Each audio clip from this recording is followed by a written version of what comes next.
ఉపా నక్షత్రం వాళ్ళు సుబ్రహ్మణ్య స్తోత్రాలు పారాయణం చేయాలి. హనుమాను గణపతి ఆలయాల్లో అవకాశం ఉన్నప్పుడు లేదా వారి వారి నక్షత్రాల రోజు వెన్న సమర్పించండి.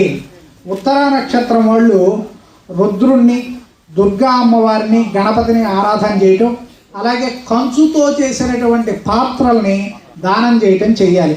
కన్యారాశిలో ఉత్తరా నక్షత్రం వాళ్ళు మనకి విపరీతమైన ఖర్చు పెరిగిపోవటం వల్ల ఇబ్బందులు పడకుండా ఆకస్మిక ప్రయాణాలు ఇవి లేకుండా జాగ్రత్తగా ఉండటం కోసం సత్యనారాయణ వ్రతం చేసుకోవటం, వృద్ధుల్ని గౌరవించడం, గోసేవ చేసుకోవటం ఇవన్నీ చేయాలి.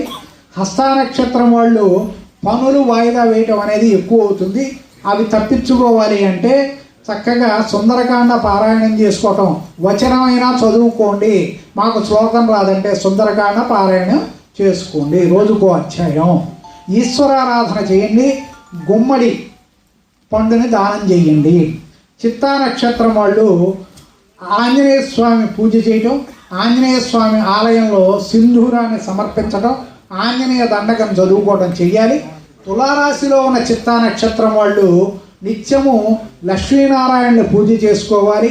అలాగే చక్కటి వృక్షాలను పెంచాలి. లేదా ఎవరైనా చెట్లు వేసి పెంచుతున్న వాళ్ళు, చెట్లు నాటేవాళ్ళు ఉంటే దానికి చెట్లు నాటడానికి వీళ్ళ వంతు సహాయం చేయాలి. స్వాతి నక్షత్రం వాళ్ళు లక్ష్మీ గణపతి ఉపాసన మంచి చేస్తుంది. అలాగే విద్యార్థులు సహకారం చేయాలి.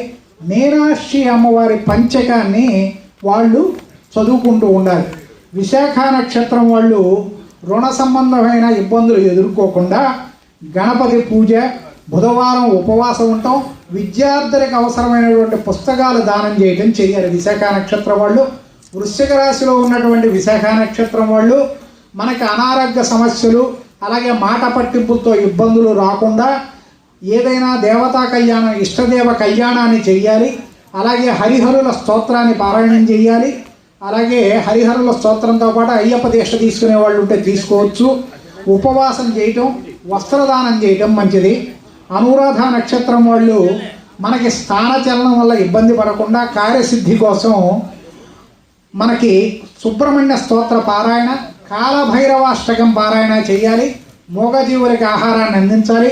జ్యేష్ఠ నక్షత్రం వాళ్ళు లలితా సహస్రనామ స్తోత్ర పారాయణం, పౌర్ణమి నాడు అక్కడ చక్కగా ఆ చంద్రుని ఎదుట మనకి బయట కూర్చుని చక్కగా పాలు ఆయనకి ఎదురుకుండా పెట్టి 3 సార్లు లలితా సహస్రనామ పారాయణం చేస్తే అందరి జీవితాల్లోనూ మనకి శుభమే జరుగుతుంది.